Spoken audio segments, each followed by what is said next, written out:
Hello my dear students, तो आप लोग कैसे हैं। आज मैं आपको जो हिंदी का पेपर हुआ है उसका मैं पूरा फुल एनालिसिस करवाऊंगी। आप अपना मिला सकते हैं कि आपका कितना सही हुआ है और उम्मीद है कि आप अच्छे से एग्ज़ाम करके आए होंगे क्योंकि बहुत ही अच्छा पेपर आया था।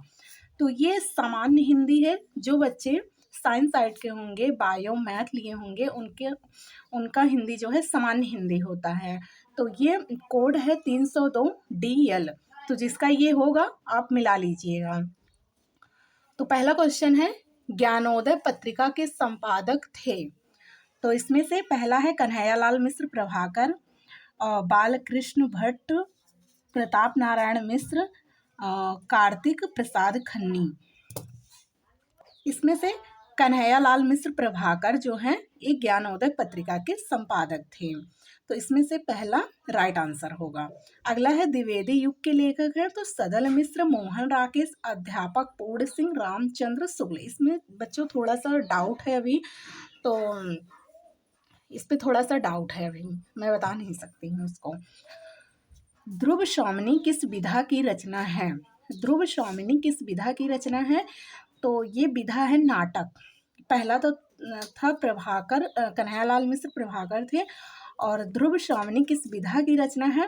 तो ये नाटक है, ये नाटक विधा की रचना है। अगला है विकलांग श्रद्धा का दौर निबंध संग्रह के लेखक हैं। तो विकलांग श्रद्धा का दौर निबंध संग्रह के लेखक हैं डॉक्टर नगेंद्र, हरिशंकर प्रसाई, जैनेन्द्र कुमार, हजारी प्रसाद द्विवेदी। तो इसमें हरिशंकर प्रसाई जो हैं विकलांग श्रद्धा का दौर निबंध संग्रह के लेखक हैं। अगला क्वेश्चन है, हिंदी के प्रथम डायरी लेखक हैं। हिंदी के प्रथम डायरी लेखक हैं तो धीरेन्द्र वर्मा और सुंदरलाल त्रिपाठी, घन श्याम दास बिड़ला, और अगला है नरदेव शास्त्री वेद तीर्थ। तो इसमें से ये डी जो है राइट आंसर होगा। जो हिंदी के प्रथम डायरी लेखक हैं वो नरदेव शास्त्री वेद तीर्थ हैं। अगला प्रश्न है, भारतेंदु योगीन कवि हैं। तो इसमें से जयशंकर प्रसाद, भवानी प्रसाद मिश्र, और मैथिली शरण गुप्त, प्रताप नारायण मिश्र। तो इसका भारतेंदु योगीन कवि जो हैं ये प्रताप नारायण मिश्र जी हैं। इसमें डी राइट आंसर होगा। अगला है छायावाद युग की कृति है। तो इसमें 4 कृति दी हुई है, साकेत, प्रिय प्रवास, कामायनी, रामचंद्रिका। तो इसमें से कामायनी जो है ये छायावाद युग की कृति है। अगला है पवन दूतिका काव्यांश की रचयिता कौन है? तो पवन दूतिका ये आपके चैप्टर से आया है, जो चैप्टर है पवन दूतिका। तो इसके हैं महादेवी वर्मा, अयोध्या सिंह उपाध्याय हरिऔध, जयशंकर प्रसाद, सुमित्रा नंदन पंत। तो पवन दूतिका जो है अयोध्या सिंह उपाध्याय हरिऔध ने लिखा है। प्रयोगवाद की विशेषता नहीं है तो अति बौद्धिकता, प्रकृति का मानवीकरण, व्यक्तिवाद, उपमानों का प्रतीकों की नवीनता। इसमें से जो नहीं है आपको वो टिक करना था। अगला है समन्वय पत्रिका के संपादक रहे हैं। तो समन्वय पत्रिका के संपादक रहे हैं तो सूर्यकांत त्रिपाठी निराला, महावीर प्रसाद द्विवेदी, धर्मवीर भारती, भारतेंदु हरिश्चंद्र। तो इसमें सूर्यकांत त्रिपाठी निराला जी हैं। समन्वय पत्रिका के संपादक सूर्यकांत त्रिपाठी निराला हैं। इसके बाद ये ऑब्जेक्टिव टाइप क्वेश्चन था आपका, आया था। इसके बाद है गद्यांश। ये गद्यांश पे आधारित है, जो आपका चैप्टर था उसमें से आया हुआ है। ये आपको करना था, तो आप उम्मीद है कि आप किए होंगे इसको। इसमें इसी में से ढूंढकर लिखना था आपको, इसकी व्याख्या करना था और शीर्षक और लेखक का नाम लिखना था। उसके बाद आता है पद्यांश। ये भी पद्यांश में भी इसका शीर्षक का नाम, रेखांकित अंश की व्याख्या करना था और जो अर्थ पूछा था उसको करना था। तो आप इसको किए होंगे। अगला है जीवन परिचय। कन्हैयालाल मिश्र प्रभाकर, हरिशंकर परसाई, प्रोफेसर जी सुंदर रेड्डी। ये आया था महावीर। इसमें भी गद्य और पद्य में एक लेखक का और कवि का आया था, जो कि आप लिखे होंगे। ये जीवन परिचय पूछा गया था। और लाटी अथवा पंचलाइट, इसमें से एक लिखना था, या तो आप लाटी का या पंचलाइट का कहानी सारांश लिखना था। और एक ध्रुव यात्रा कहानी के उद्देश्य की विवेचना करना था, अथवा दिया गया था, चाहे ये लिख लेते आप, चाहे इसको लिखे होंगे।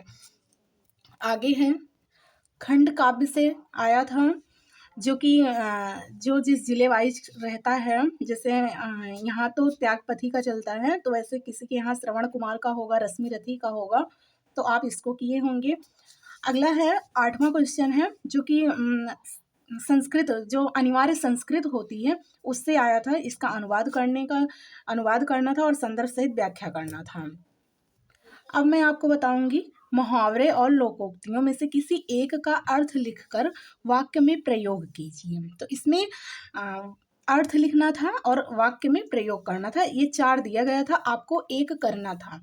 तो पहला है आंखों में खून उतर जाना, उतर आना, आंखों में खून उतर आना।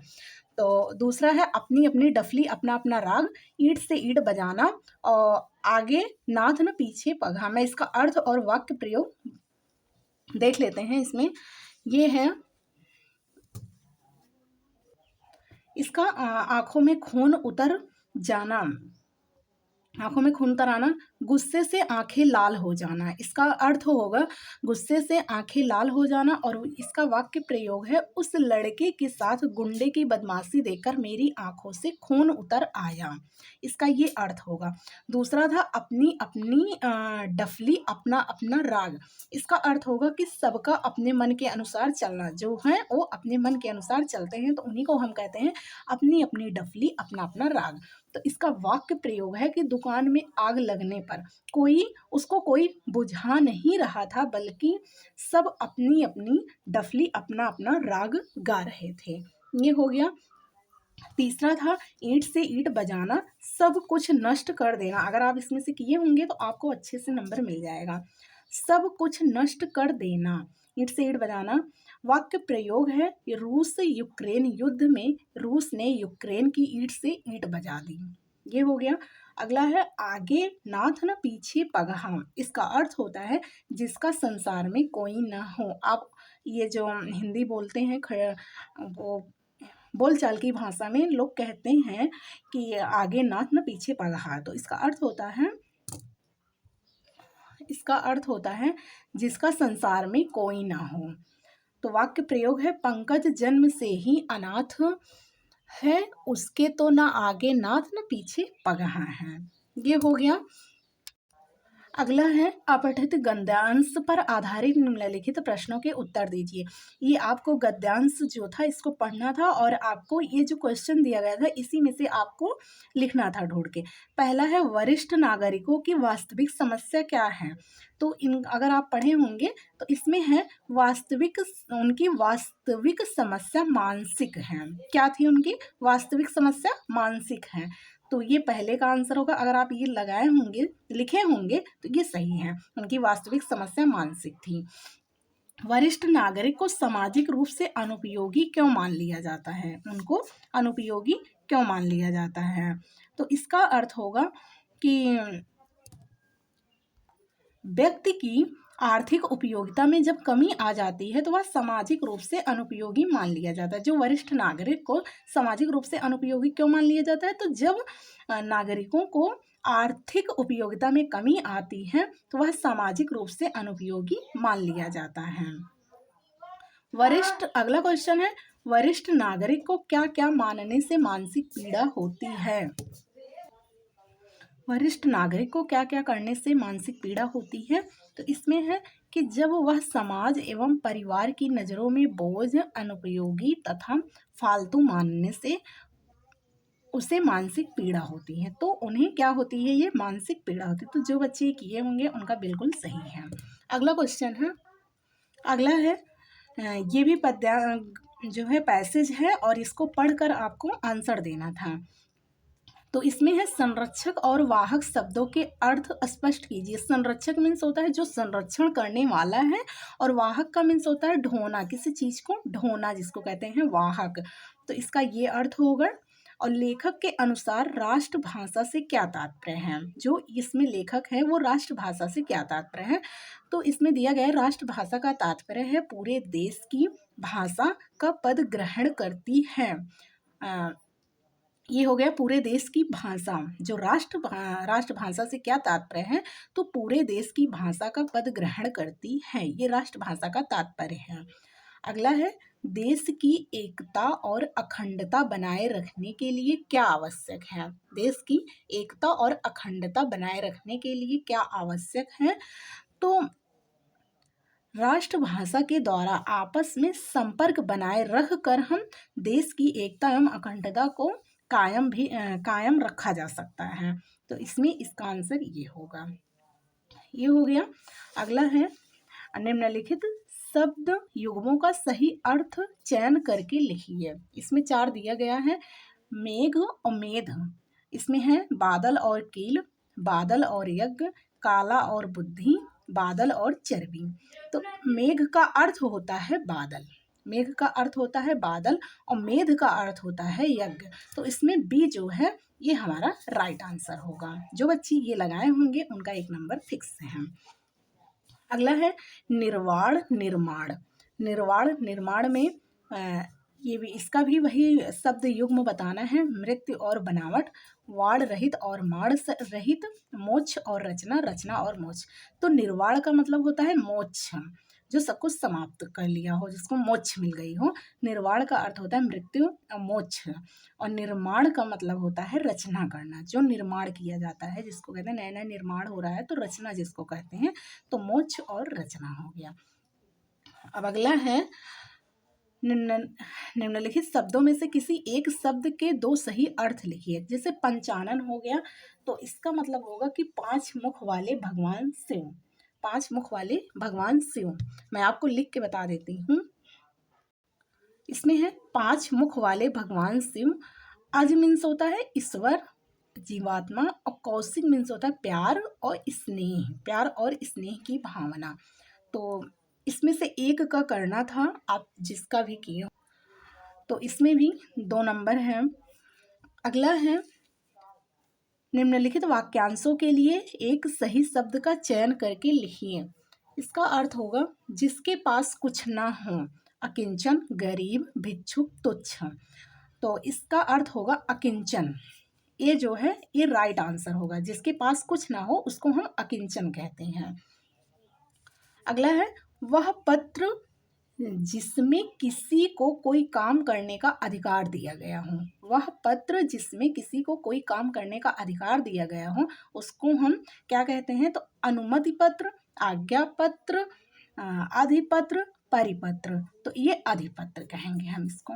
ये वह पत्र जिसमें किसी को कोई काम करने का अधिकार दिया गया हो उसको हम अधिपत्र कहते हैं। अगला क्वेश्चन है, इसमें था निम्नलिखित में से किन्हीं 2 वाक्यों को शुद्ध करके लिखिए। तो याज्ञवल्क्य ने इसमें रहेगा ने क्या कहा कि आत्मज्ञानी ही सर्वज्ञ होता है। तो ज्ञानी ही सर्वज्ञ होता है। उसने कहा कि मैं 4 भाई हूँ, तो इसमें रहेगा उसने कहा कि मैं 4 भाई हूँ रहेगा। इसमें है आपकी पुत्री प्रज्ञा गुणवान महिला है। तो महिला नहीं रहेगा इसमें, क्योंकि प्रेम करना तलवार की नोक पर चलना है। तो इसमें से आपको 2 जो है शुद्ध करके लिखना था और आप किए होंगे। अगला है हास्य रस अथवा वीर रस का अस्थाई भाव के साथ उदाहरण एवं परिभाषा लिखना था। तो या तो हास्य रस का या वीर रस का, क्योंकि अथवा दिया गया है तो जो आपको आता रहा होगा आप उसको किए होंगे। हास्य रस का इसका अस्थाई भाव के लिखना था और अस्थाई भाव के साथ उदाहरण और परिभाषा लिखनी थी इसकी। अगला है यमक अलंकार अथवा भ्रांतिमान अलंकार का लक्षण एवं उदाहरण लिखना था। चौपाई छंद अथवा कुंडलीय छंद का लक्षण लिखना था और लक्षण सहित एक उदाहरण भी लिखिए। अगला है पत्र से आया था, जो कि दैनिक समाचार पत्र में प्रकाशित विज्ञापन के आधार पर संविदा पर लेखपाल पद की नियुक्ति हेतु अपने जनपद के जिला अधिकारी को एक आवेदन पत्र लिखना था। या तो आप इसको लिखिए या तो अथवा करके दिया गया था कि अपने गली के नालियों की समुचित सफाई के लिए नगर निगम के स्वास्थ्य अधिकारी को प्रार्थना पत्र लिखिए, ये लिखना था। उसके बाद आता है निबंध। निम्नलिखित विषयों में से किसी एक विषय पर अपनी भाषा शैली में निबंध लिखिए। तो ये आया था मानव कल्याण में रोबोट यंत्र मानव की भूमिका। नई शिक्षा नीति 2020 जो लागू हुई है की प्रमुख विशेषताएं क्या है, एनईपी जिसको हम कहते हैं, और विद्यालय में पुस्तकालय का क्या महत्व होता है, और भारतीय चुनाव प्रणाली। तो ये तो आप अच्छे से लिख लिए होंगे। भाषा शैली में अपने निबंध लिखना था। तो आप उम्मीद करते हैं कि आप बहुत अच्छा किए होंगे और अपनी अगले जो एग्ज़ाम है आप उसका बेहतर तैयारी कीजिए, ताकि आप हिंदी में जो कुछ भी आपसे गलती हुई है पेपर देने पर, वो अगले एग्ज़ाम जो अगला पेपर होगा आपका उसमें बिल्कुल भी कोई गलती ना हो। तो आप अच्छे से तैयारी करते रहिए। तो मिलते हैं नेक्स्ट वीडियो में। Thanks for watching my video.